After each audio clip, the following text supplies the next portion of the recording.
Então, verso 204. Porque aqui é 1 megabyte, né, Prabhu? Lilananda? Aqui é 1 megabyte, né? Aqui é uma rede, um acesso de 1 megabyte. E nós estamos tentando aqui transmitir. E se vocês estiverem por aí, puderem dar um sinal de que a transmissão está de boa qualidade. Porque aqui, em nenhum momento, apesar de ter caído o Ustream algumas vezes, aqui em nenhum momento eu fiquei sem acesso à internet. Inclusive, deixa eu ver aqui. Vamos ver os status.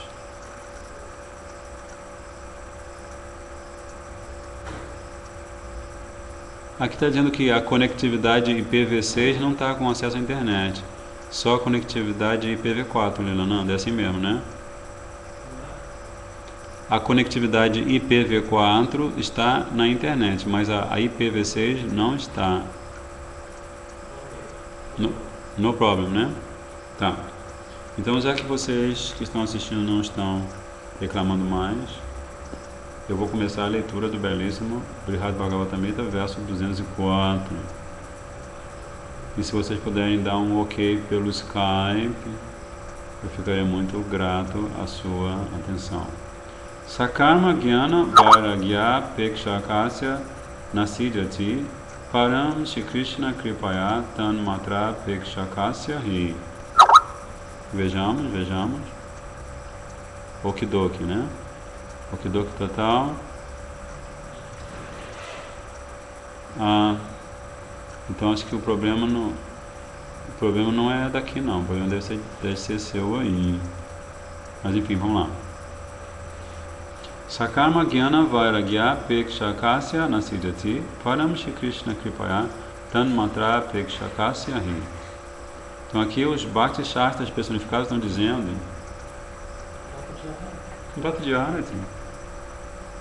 Põe aí por enquanto. Estão dizendo o seguinte, aqui no verso 204. Aquela devoção ao Senhor que não depende de processos tais como atividade fruitiva, conhecimento e renúncia, e por isso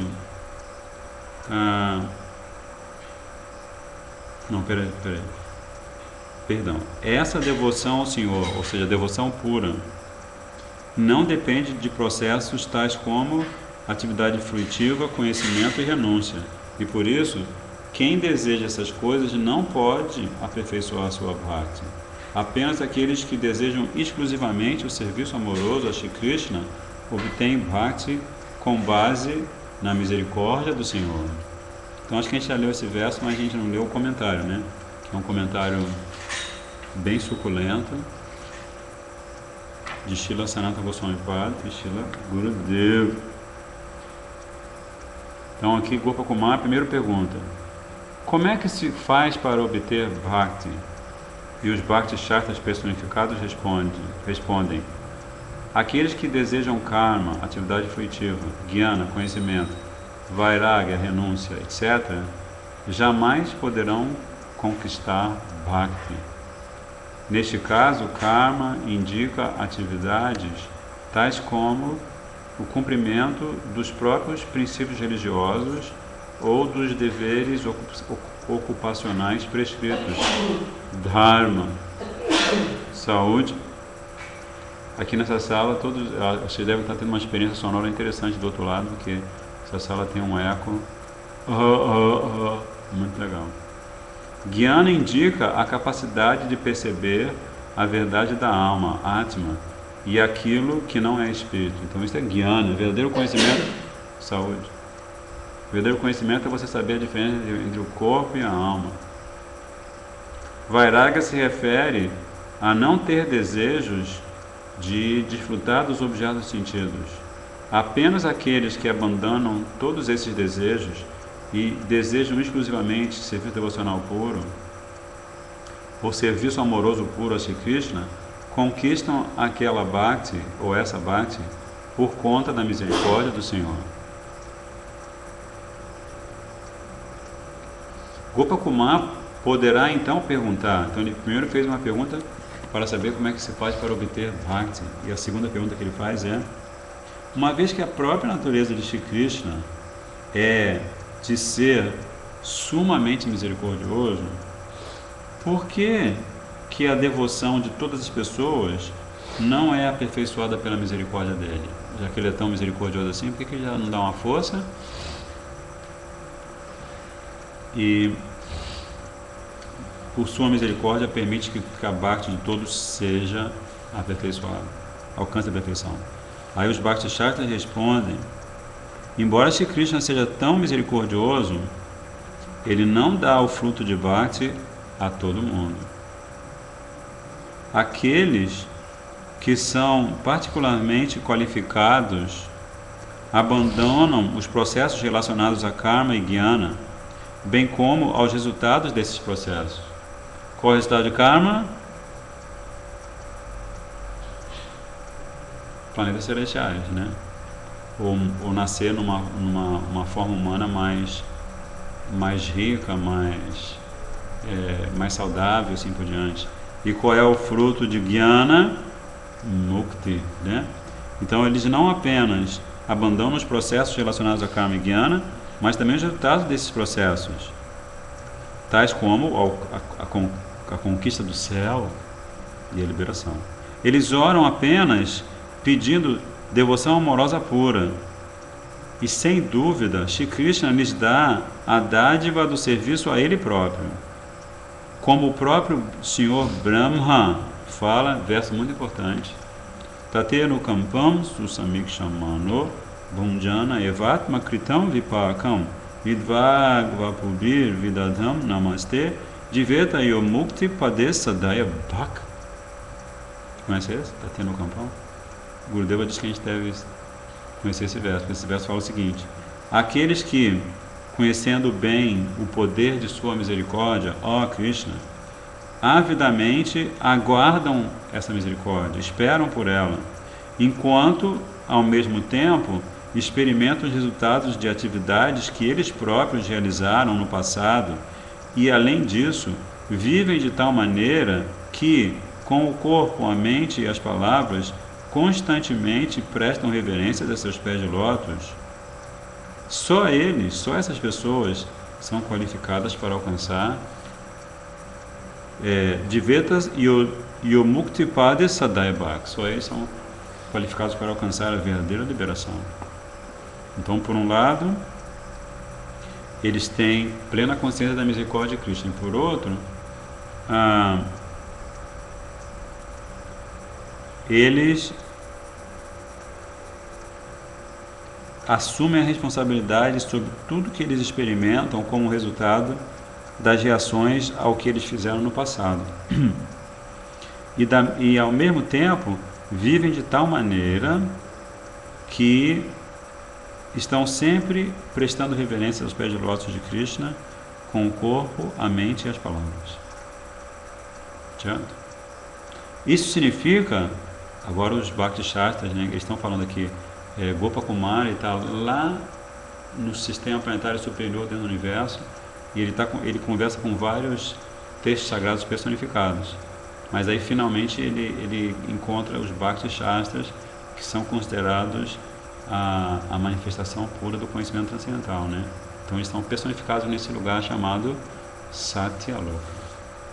Aí eles continuam dizendo assim: isso significa que assim como alguém que não está vivo não pode ser qualificado para receber a herança de seus ancestrais, né? Assim como alguém que não está vivo não tem como receber a herança dos seus antepassados, da mesma forma, a menos que pratiquemos uma vida de bhakti, não podemos de nenhuma outra maneira alcançar a liberação mukti.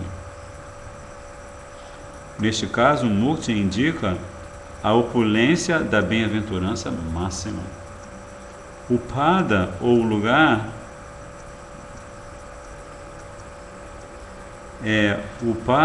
lugar, onde essa bem-aventurança pode ser encontrada é ou a morada de Shri Vaikunta ou os pés de lótus de Shri Bhagavan. ambos tendo as naturezas formadas por aquela mesma bem-aventurança. Outra leitura é que Mukti Pada, Pada aqui significa resultado mais elevado, indica Bhakti, que é o fruto da liberação. Além disso, Mukti indica o caminho do serviço devocional ou Bhakti Marga. Estando o Bhakti Marga, o caminho de Bhakti, muito além da liberação, ou é também, esse Bhakti Marga é aquilo que zomba da liberação. Ou seja, Pada, significando pés, significa que a liberação está aos pés de Bhakti. Ainda outro significado é a definição convencional de Mukti, que é Apavarga, ou liberdade. No Srimad Bhagavatam, quinto canto, afirma-se: Apavargas chabhavati yoso bhagavati sarva bhutatmanyanat mye nirukte nilayane paramatmani vasudeve nanya nimita bhakti yoga lakshana. Aquele que é a alma, Atma, de todos os seres vivos, que é livre de defeitos tais como desejo e apego, que é indescritível e que não depende de nada, ele é a super-alma, Bhagavan Vasudeva. A devoção resoluta e imaculada por ele é conhecida como Apavarga, liberação, ou Moksha Pada, a salvação máxima, a salvação derradeira. Quando o nó da ignorância no coração, que manifesta variados destinos para os seres vivos, quando esse nó é cortado e se conquista a companhia íntima daqueles cujo amor ao Senhor é puro, prema e bhaktas, então, e somente então, pode alguém conquistar o yoga da devoção imaculada, ou seja, Bhakti Yoga. Portanto, a palavra Apavarga, acho que é o ventinho batendo num pratinho de plástico dentro do secador. Portanto, a palavra Apavarga, ou liberação, indica Bhakti, ou devoção, devoção amorosa. Então, isso também afirma Shri Bhagavan no Srimad Bhagavatam, 10º canto, capítulo 20, verso 35. Nairapeksham param prahur nisheyasam analpakam tasman nirashisho bhaktir nirapekshasya me bhavet.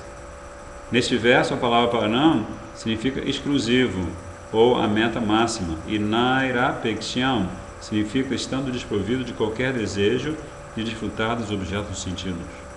O objeto mais elevado de conquista para aqueles que são nirapeksha, ou que são desprovidos de qualquer desejo de desfrutar dos objetos dos sentidos, é a liberação, que é uma conquista extraordinária. Portanto, aqueles que não desejam sequer semelhante liberação, ou em outras palavras, aqueles que não têm interesse em perseguir o método de obter a liberação, ou seja, conhecimento e renúncia, eles são qualificados para receber minha bhakti. Entende isso? Porque você vai encontrar muitas pessoas que não são exatamente materialistas, como às vezes se diz, né, materialistas grosseiros, né? Que estão vivendo no plano dos sentidos, como aquele filme, né, famoso, Império dos Sentidos. Você pode encontrar seres humanos nessa situação, eles só pensam em comer, dormir, acasalar-se e defender-se, né? Mas aí você vai encontrar também várias pessoas que estão querendo se libertar do sofrimento material, né? Até essas pessoas que querem desfrutar, elas também passam por momentos em que elas querem se libertar do sofrimento, porque elas querem voltar a desfrutar. Mas tem pessoas que já perceberam que se libertar do sofrimento seria também se libertar da felicidade temporária, né? Então, assim, esse é o tema que está sendo explorado aqui. Que mesmo essas pessoas que desejam esse tipo de liberação, né, mesmo essas pessoas, nem essas pessoas conseguem alcançar o serviço devocional puro, porque elas estão fazendo isso por uma motivação pessoal, né? Aí, por isso que esse verso é bem importante, que o próprio Cristo está falando. Portanto, aqueles que não desejam nem mesmo semelhante liberação, ou em outras palavras, aqueles que não têm interesse em perseguir o método de se obter a liberação, os métodos de se obter a liberação, tais como o cultivo de conhecimento e o cultivo da renúncia, então, esses são qualificados para receber minha bhakti. Essas são as palavras de Krishna no 11º canto. Ele deve estar falando com o Uddhava, né? Tem o Uddhava Gita.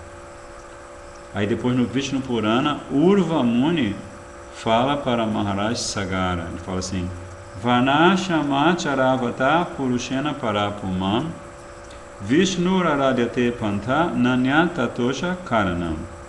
A suprema personalidade de Deus, Shri Vishnu, é adorado por aqueles que seguem os regulamentos das 4 ordens sociais e das 4 classes sociais e das 4 ordens espirituais, ou seja, Varna e Ashram.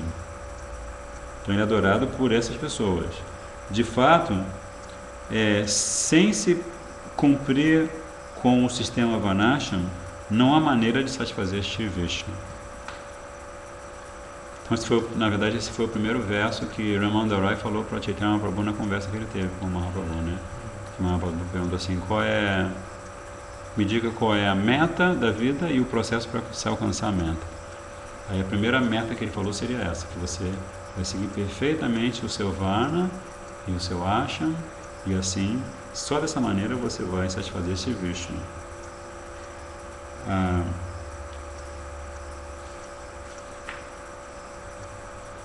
Mas depois, Mahaprabhu fala que isso é externo e pede para Ramananda Roy ir mais fundo na questão da meta. Qual é a meta mesmo? Lá no fundo, qual é a meta? Aí Ramananda Roy fala uns tantos versos até que Ramananda Roy começa a falar sobre Vrindavana, sobre conquistar Vrindavana. Aí Mahaprabhu fala: ok, agora não é mais externo, mas você pode falar mais, né? Já leu o Ramananda Samvara? Enfim, o dever principal de uma pessoa que cumpre o Varnashram é adorar Shri Vishnu. Abandonando todos os demais processos, ela deve alcançar sucesso praticando o Varnashram Dharma, que se baseia na adoração a Vishnu. Somente então poderá obter o pleno resultado de Varnashram Dharma, que é a adoração a Vishnu, né? Que na verdade todo o sistema de Varnas e Ashrams foi projetado pelo próprio Krishna para os seres humanos se purificarem gradativamente e poderem entender no final que eles têm que adorar Vishnu. Seguindo os princípios, os deveres religiosos prescritos ou os deveres ocupacionais e o caminho da indagação filosófica, que são os processos de karma e jnana, dentro do Varnashram Dharma,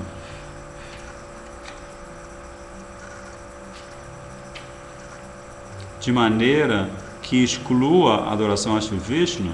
Se você fizer isso, né, se você seguir todas as regras sociais védicas, se você fizer indagações filosóficas e você for um membro do Varnashram, mas você não fizer isso para adorar Vishnu, isso não vai satisfazer o Senhor.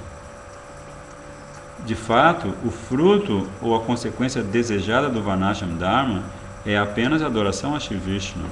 Sem isso, o Varnashram não tem valor algum. É por isso que o Gurudeva explica. Tem um livro agora que saiu agora, né, que está aqui, inclusive depois eu queria falar com você, para ver se você quer adquirir uns 20 mil de cada um. Saíram 5 mil de cada um, se quiser, podemos conversar.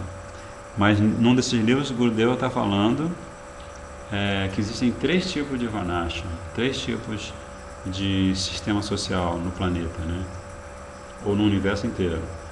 Um chama-se Smata Varnasham, outro chama-se Asuri Varnasham e outro chama-se Daiva Varnasham.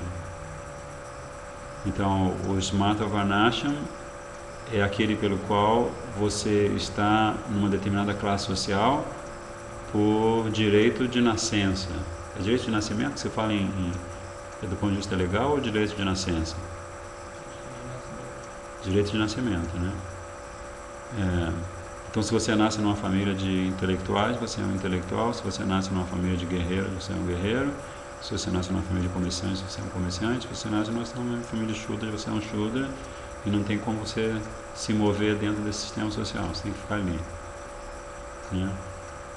Então esse é o Smata Varnasham, que na verdade é uma imposição da classe dos Brahmanas na Índia desde tantos séculos atrás. E eles, nesses últimos séculos tipo meados do século XIX, século XX inteiro, século XXI, eles são arqui-inimigos dos sadhus Vaishnavas, porque os sadhus Vaishnavas não seguem Smata Varnasham, porque eles seguem o princípio da qualificação pela atividade que você faz e a natureza que você tem por fazer essa atividade. Então, se você está praticando Bhakti, você pode ter nascido na família mais desonrosa, as condições mais terríveis, mas você está praticando Bhakti, então você está automaticamente qualificado para receber iniciação e para eventualmente voltar ao mundo espiritual até, né? Certo? Acompanha isso? Então, primeiro Smata Varnasham, depois Asuri Varnasham, que é o sistema social que estaria assim majoritariamente em vigor, né? Ou seja, você fatalmente vai seguir essas determinações sociais, porque sem o corpo social ninguém sobrevive, né? Sem alguém que pense nos processos, sem alguém que defenda os processos, sem alguém que nutra os processos e sem alguém que construa os processos, então não existe sociedade humana, né? Mas o Asuri Varnasham é a sociedade humana que tem como objetivo explorar o próximo, né? Usurpar os bens do próximo para manter umas poucas dinastias no poder, né? Então isso é Asuri, é bem demoníaco, né? É assim que Hiranyakashipu fazia, Hiranyaksha, Ravana, né? E aí depois você tem Daiva Varnasham, que é o sistema social em que toda a sociedade, tanto uma sociedade microcósmica, né, que pode ser uma pequena aldeia no interior aqui do Ceará, né, com 10 mil habitantes, quanto todo o planeta, né, que é uma sociedade humana maior. Então, no Daiva Varnasham, todos os seres humanos são orientados a adorar Vishnu, né? Como, não sei se você, quando esteve na Índia, nessas vezes que você visitou, se você esteve em alguma daquelas cidades como Srirangam, esteve em Srirangam, porque tem algumas cidades como essa, Srirangam, onde toda a vida social gira em torno da adoração à deidade. Todos os habitantes da cidade só se alimentam com a prachada do templo. E assim, existe um fluxo de turistas de, sei lá, mais de 1 milhão por dia. É megalo mesmo, né? Então, inclusive, pelo que parece, o próprio templo está no centro físico da cidade. Então, tudo converge para aquele templo. As pessoas vão lá, todo dia vão lá ter darshan da deidade. De manhã tomam prachada, tem darshan da deidade meio-dia, tomam prachada, tem darshan da deidade à noite, tomam prachada. E é assim, é uma dinâmica impressionante. Entram zilhões de rupias por dia de doação. Aí tem assim vários cômodos, né, vários recintos com indianos assim que ficam contando moedinha. Você fica aqui ouvindo aquele barulho. só contando moeda. Então entra o Lakshmi, eles compram boa, cozinham para a cidade inteira, para os visitantes. Entra mais Lakshmi, compram boa, cozinham para a cidade inteira, para os visitantes. E assim, todo dia. Então esse é um exemplo de Daiva Varnashram, né? Todos estão, na verdade, que eles estão tendo darshan de uma forma enorme de Mahavishnu. O corpo dele é tão grande que ocupa 3 portas do altar, sabe aqueles altares grandes? Então assim, isso é Daiva Varnashram. Aí eles continuam, né? Os Bhakti Shastras continuam falando com Gopakumar e dizendo o seguinte: dessa maneira, pode-se ver que aqueles que ainda não desenvolveram fé firme em Bhakti são desqualificados para se dedicar à própria Bhakti. Para o benefício dessas pessoas, Shri Bhagavan ensina. Então, agora, os Bhakti Shastras estão falando de como que Krishna beneficia aquelas pessoas que não são qualificadas a praticar Bhakti, né? Então ele fala assim: Shruti Smriti Mamai Vagye Yaste Ulangya Vartate Agya Chedi Mama Drohi Madbhakto Pi Navaishnavaha. Esse é um verso do aqui Gurudeva ensinando a não colocar na referência. Shruti Smriti Mamai Vagye Yaste Ulangya Vartate Agya Chedi Mama Drohi Madbhakto Pina Vaishnava. Os Shrutis e os Smritis são as minhas ordens. Aqueles que transgridem os preceitos dessas escrituras me são hostis e, muito embora se ocupem em práticas devocionais, não são Vaishnavas.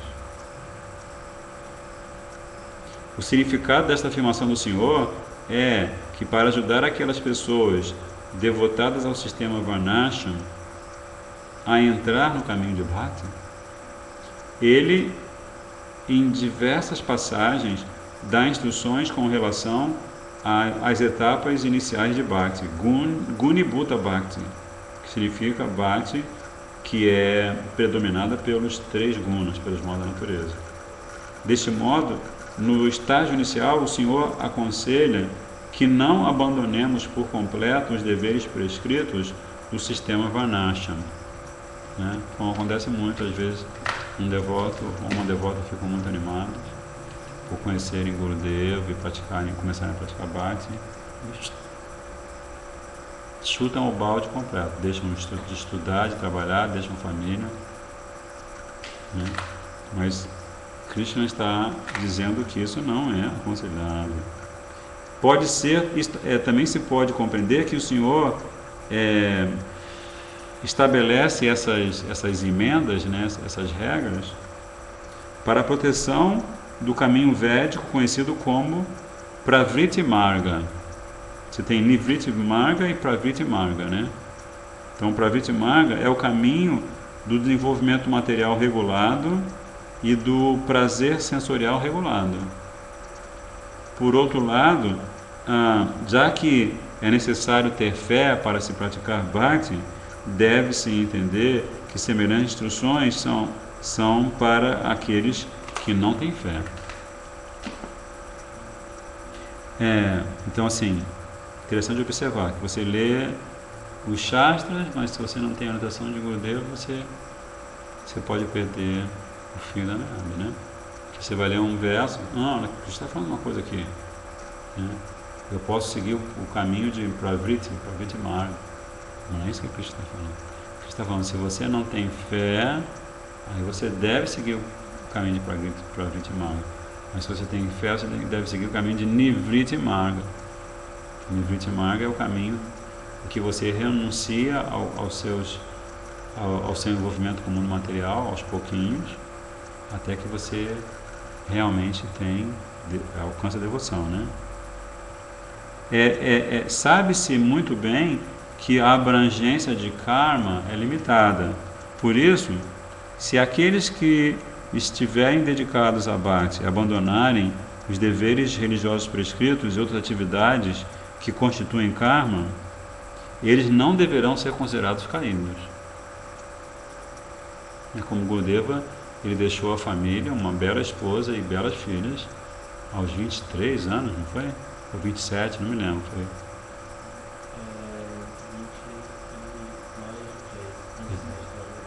20 e mais de 3, 27 talvez, até rimou. Já até fazer um 20 e mais de 3, 27 talvez. Mas muito cedo, né? Então, assim, as pessoas, a sociedade em geral, observando aquela atitude de Gurudeva, poderiam considerar que ele estava infringindo algum padrão de conduta social, né? Mas não é bem o caso. Isso é confirmado no Padma Purana, onde Bhagavan afirma: Madkarma kurvatam punsam kriyolopo bhaved yadi tesham karmani kurvanti tishram kotyo maharshayaha. Se alguém está agindo em meu nome, Krishna está falando, ou está praticando o meu serviço devocional, não, se alguém que esteja agindo em meu nome e praticando o meu serviço devocional é incapaz de cumprir com algum dever prescrito, 300 million, olha só, 300 milhões de grandes sábios, peritos nos Vedas, são incumbidos de completar aquele karma. Uau! Olha que revelação. Tesham karmani kurvanti tesham kotyo maharshaya. Então Krishna pessoalmente está falando assim: você está agindo em nome de Krishna. Você está aqui em Kisharamabim, agindo em nome de Krishna, e você está praticando o serviço devocional, está lá, prestando incenso, prestando alimento, cantando o santo nome. Mas você não consegue cumprir com o seu dever prescrito. É aqui que Krishna fala: você acorda tarde, deixa de ir ao trabalho 3 dias. É aqui que Krishna fala que 300 milhões de grandes sábios, perfeitos conhecedores dos Vedas, esses sábios eles são incumbidos de completar aquele karma que você não cumpriu. Poderoso, hein? Também no Padma Purana, esse Padma Purana é impressionante, né? Gurudeva cita assim, 3x4. Também nesse livro de Parangurudeva, que a gente vai imprimir agora, vai produzir, que chama-se Muito Além do Nirvana, também Srila Parangurudeva cita esse Padma Purana sem parar. Então, também no Padma Purana, nas orações de Devadyuti, ele afirma: Yasmin yate chakurvanti karma chaiva shutiritam nireshana jaganmitra sudam brahma namamitam. Aqueles que se dão conta de que para Brahma não precisa realizar deveres materiais.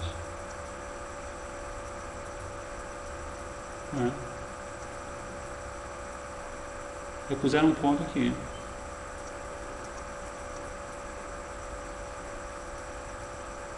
Puseram um ponto que eu acho que não é onde deveria ter ponto. Deixa eu ler de novo, sem considerar que seja ponto.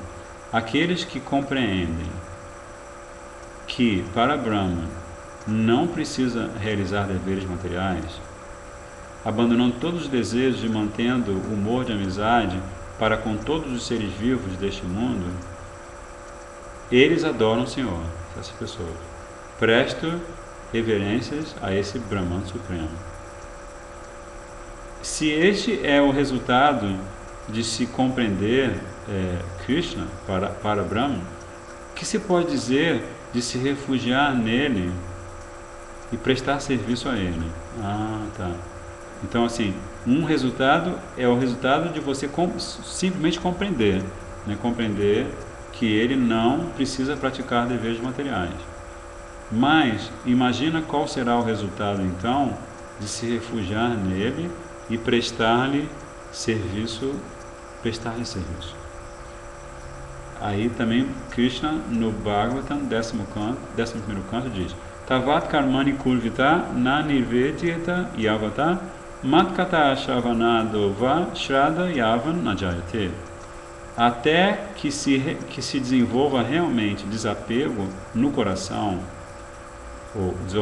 até que se desenvolva realmente desapego dos objetos sentidos no nível do coração, ou até que se desenvolva fé em ouvir as narrações de meus passatempos, Krishna diz, essa pessoa, né, que até então não desenvolveu essas coisas, deve continuar a cumprir todos os seus deveres religiosos e ocupacionais, karma. Neste caso, a palavra karma indica todos os deveres religiosos prescritos e todos os deveres ocupacionais, tanto os nitya, os deveres regulares, como os naimitika, os circunstanciais mencionados nas escrituras. Por exemplo, a perda de um ente querido, aí você tem um dever circunstancial, você vai fazer a cerimônia fúnebre, mas você não faz isso todo dia, né? E os outros você faz todo dia, como cantar os seus mantras, né? Seguir certos princípios. Então a palavra vá, que significa ou, indica que devemos nos desapegar do cumprimento de todos os outros deveres obrigatórios. Isso significa, isso demonstra a importância específica de se rejeitar karma, jnana e assim por diante. O Srimad Bhagavatam também afirma: Mahantas te samachita prashanta vimanyava surida sadavoye yeva maishe krita suridatha. Então aqui, Srila Gurudeva cita apenas uma parte do verso. As grandes personalidades são bem-querentes de todos os seres vivos.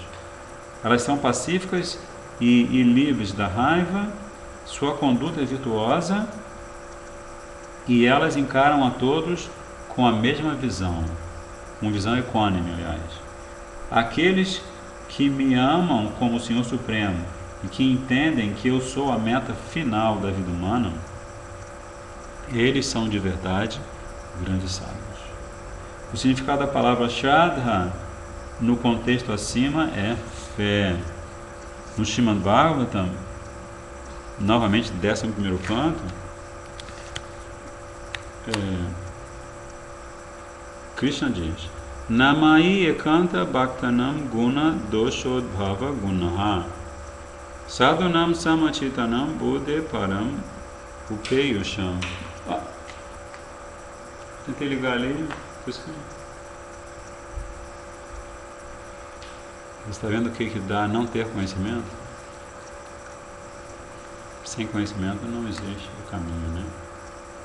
Enfim, aí ele fala aqui: Mai ekanta bhaktanam guna doshod bhava gunaha sadhunam samachitanam buddhe param upeyusham. Meus devotos imaculados, as pessoas santas que encaram todos os seres vivos com visão equânime, estão livres do pecado e da piedade surgidos da observância ou não dos regulamentos sociais. Isto porque, como sou transcendental à ilusão, e como eles, esses devotos, estão absortos em minhas qualidades e passatempos, eles estão situados na fase que está muito além da inteligência. E o Senhor Shiva também fala esse verso super famoso que fala assim: Smatavya satatam vishnu vismatavyo nachatu chit sarve vidi nishedasyur etayor evakim karaha. Sempre se lembre de Shri Vishnu e nunca se esqueça dele. Todas as regras e proibições são subservientes a esses dois preceitos. Sempre se lembre de Krishna e nunca se esqueça dele. Então, os Bhakti Shastras concluem esse verso, né, o comentário desse verso, dizendo o seguinte: portanto, todas as regras e proibições mencionadas nas Escrituras são subservientes às regras desse verso. Sempre se lembrar de Krishna e nunca se esqueça dele. É verdade que automaticamente seguimos todas as regras se nos lembramos de Vishnu, porque por essa simples lembrança, ou porque simplesmente com essa lembrança recebemos o benefício de ter seguido todas as regras. Além do mais, esquecendo-se de Shri Vishnu, ou esquecendo-nos de Shri Vishnu, incorremos em toda classe de pecados descritos nas Escrituras. Portanto, sempre se lembre cuidadosamente de Vishnu e não faça nada mais além disso. Smarana, né? Não faça nada mais além disso. Aí, esse aqui foi o comentário do verso 204. Foram... Uau! 1, 2,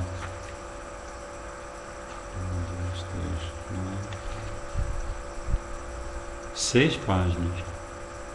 Agora eles continuam. Karma vikshepakam tasya vairagyam rasasoshakam gyanam hani karam tachat choditam tvanuyatitam. As atividades ritualistas, as atividades ritualísticas fazem com que Bhakti fique instável, fazem com que a renúncia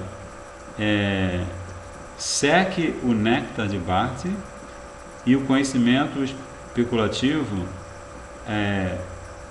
o prejudica, ou a prejudica. Então, rituais instabilizam Bhakti. A renúncia seca o néctar de Bhakti e conhecimento especulativo prejudica. Mas mesmo assim, quando todas essas atividades são seguidoras obedientes de Bhakti, às vezes elas podem ser benéficas.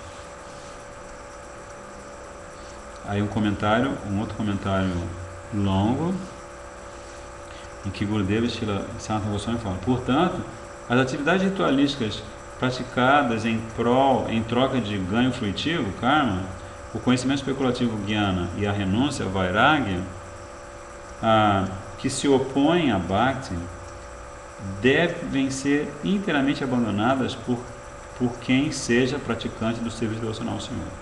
Para explicar isto, os Bhakti Shastras dizem: todo karma é uma distração de Bhakti. Não, aí fica uma tradução errada, né? Que fica parecendo que Bhakti se distrai com karma. Não, mas todo karma é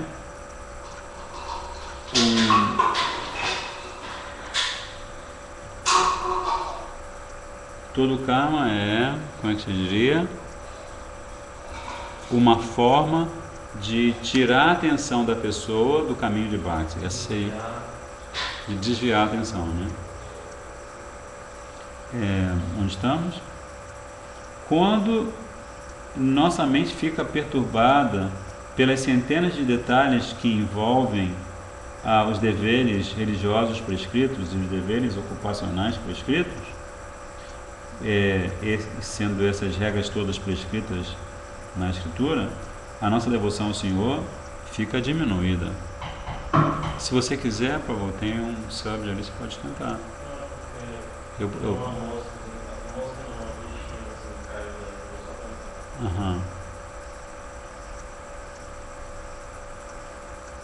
Então, ficar muito envolvido com as centenas de detalhes ritualísticos dos deveres prescritos, dos deveres ocupacionais, mesmo sendo eles prescritos nas Escrituras, isso faz com que a nossa devoção ao Senhor diminua. O sentimento de indiferença para com essas coisas materiais, concomitante com a renúncia, seca o doce néctar da relação amorosa com o Senhor, Bhakti Rasa.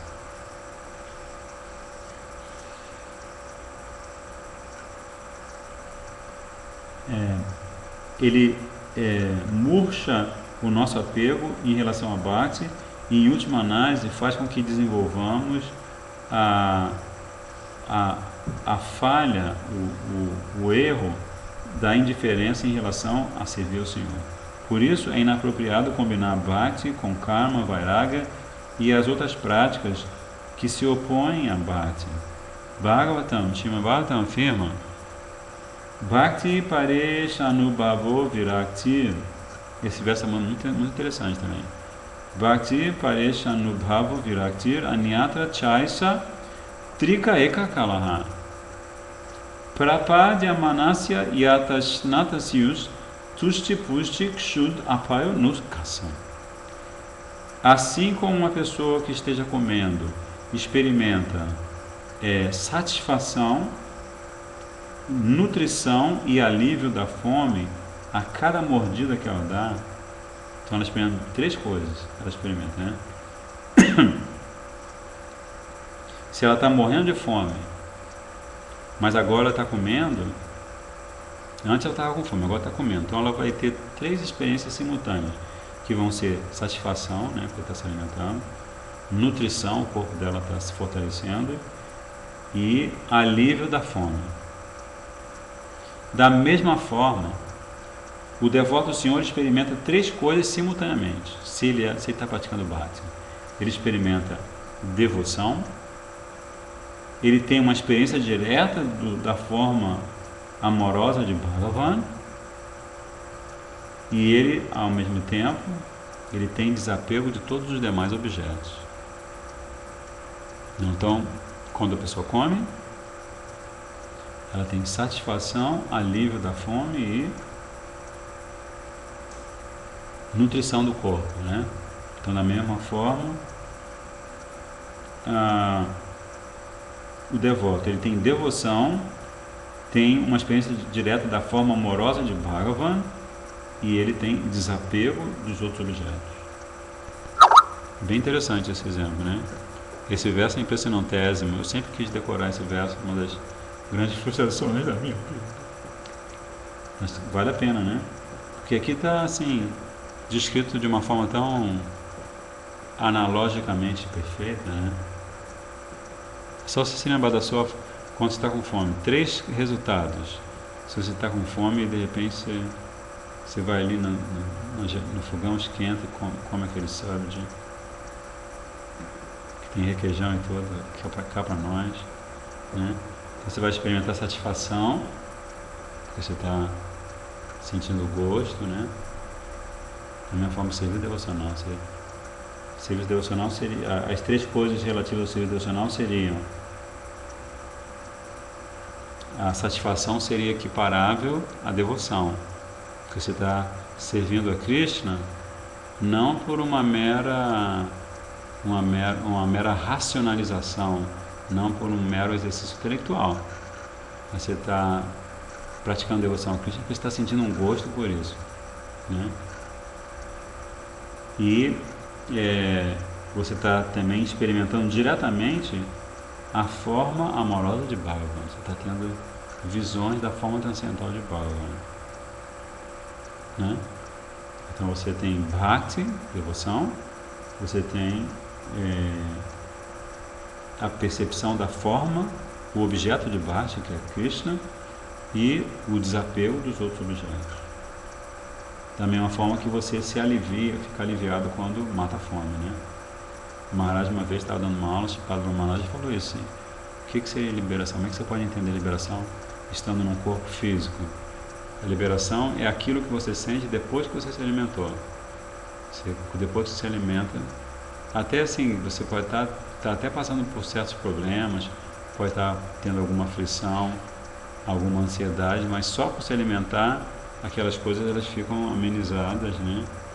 E você começa a pensar de outra maneira e sentir de outra maneira. Então, sentindo-se plenamente satisfeito e exitoso no estado de Jivan Mukta, no qual nos libertamos, mesmo enquanto estamos vivendo neste corpo, semelhante pessoa não tem a inclinação a... Opa, não entendi agora. Ah, tá.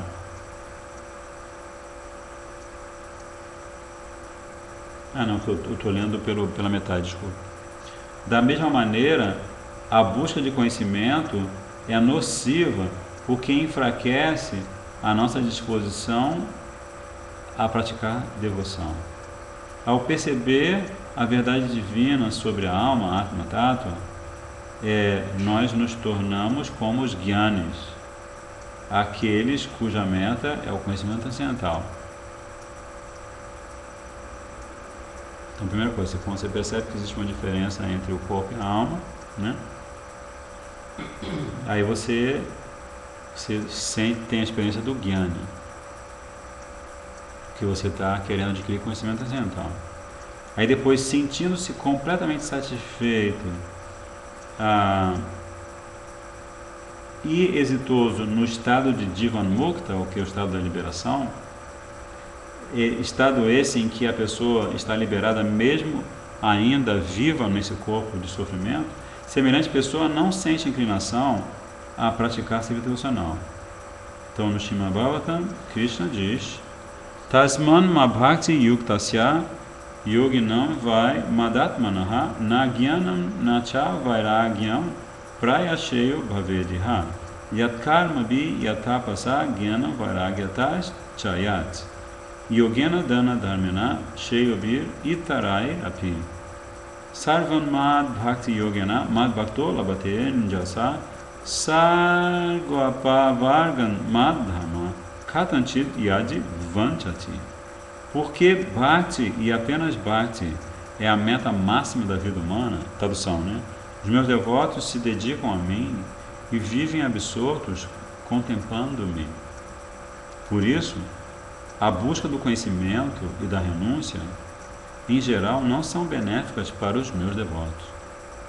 As pessoas alcançam ou conquistam muitas classes diferentes de resultados, praticando atividades fruitivas, karma, penitência, tapasya, cultivo de conhecimento jnana, desapego, vairagya, meditação profunda, samadhi, e mérito religioso,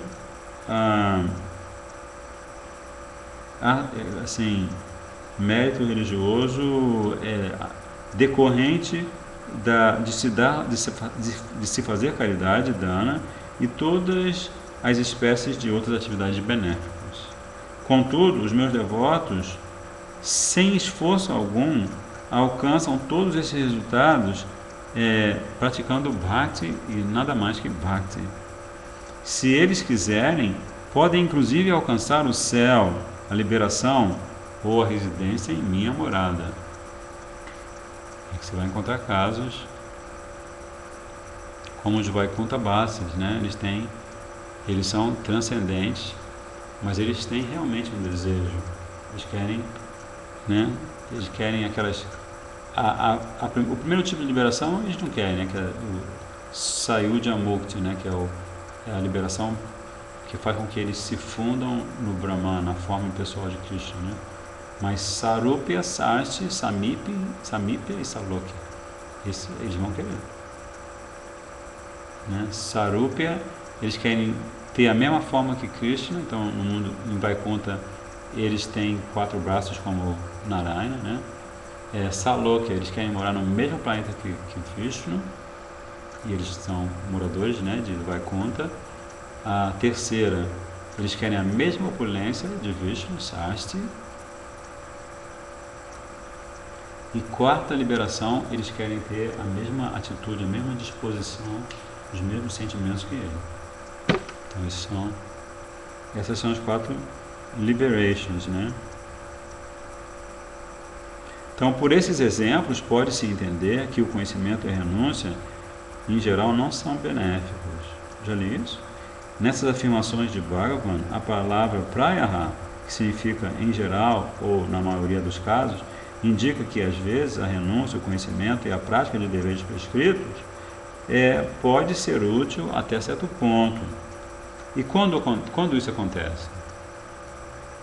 Apenas quando tudo isso está relacionado a Bhakti. Somente quando se purificam de seus defeitos é que podem o karma, o vairagya e o jnana se tornar subservientes a Bhakti. Certo? Então, são aceitos como aspectos preliminares do serviço devocional, Bhakti Sadhana. Afirma-se no Yoga Vashishta: Janmatara sahasheshu tapodana samadhibi naranam Krishna papanam Krishna bhakti prajayate. Apenas aqueles impecáveis e puros que têm praticado austeridades, abandonando ou dando em caridade e ocupando-se na disciplina do Samadhi por milhares e milhares de vidas, apenas eles podem desenvolver devoção a Shri Krishna. Olha só. Forte, hein? Olha o que a figura tem que fazer aqui.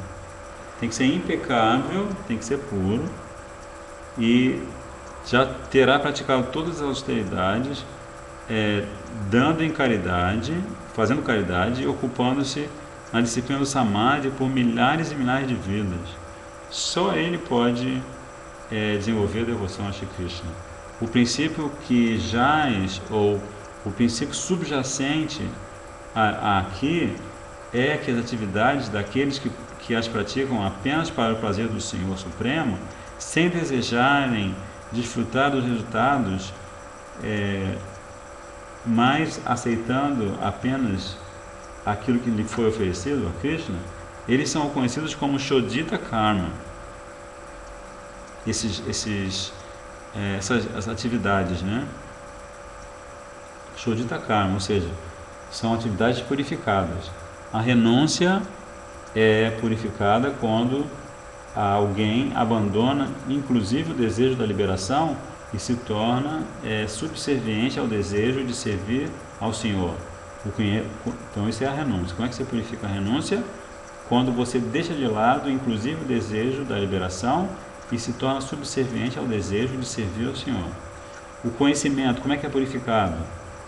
Quando você abandona a concepção de total unicidade da alma com Brahman e medita em ser servo do Senhor. Este processo é a glória de Bhakti. Então nós paramos no verso 206. Já são 9h34. Ok? Engraçado que no começo estava caindo assim, estava acontecendo alguma coisa, mas agora, enfim. Hare Krishna, Hare Krishna. Tem capa? Krishna, Krishna, Hare Hare, Hare Rama, Hare Rama, Rama Rama, Hare Hare, Hare Krishna, Hare Krishna, Krishna Krishna, Hare Hare, Hare Rama, Hare Rama, Rama Rama, Hare Hare, Hare Krishna, Hare Krishna, Krishna Krishna, Hare Hare, Hare Rama, Hare Rama, Rama Rama, Hare Hare, Hare Krishna, Hare Krishna, Krishna Krishna, Hare Hare, Hare Rama, Hare Rama, Rama Rama, Hare Hare, Nitai Gora Hari Bol, Hari Bol, Hari Bol, Nitai Gora Hari Bol, Nitai Gora Hari Bol, Hari Bol, Hari Bol, Nitai Gora Hari Bol, Nitai Gora Premanandi, Panchakalpa Tarubhascha, Kripa Sindhu Virevacha, Patitanam Pavanebhyo Vaishnavebhyo Namo Namaha. Dandavat Pranam, Dandavat, Radhe Radhe, Jai Shri Radhe.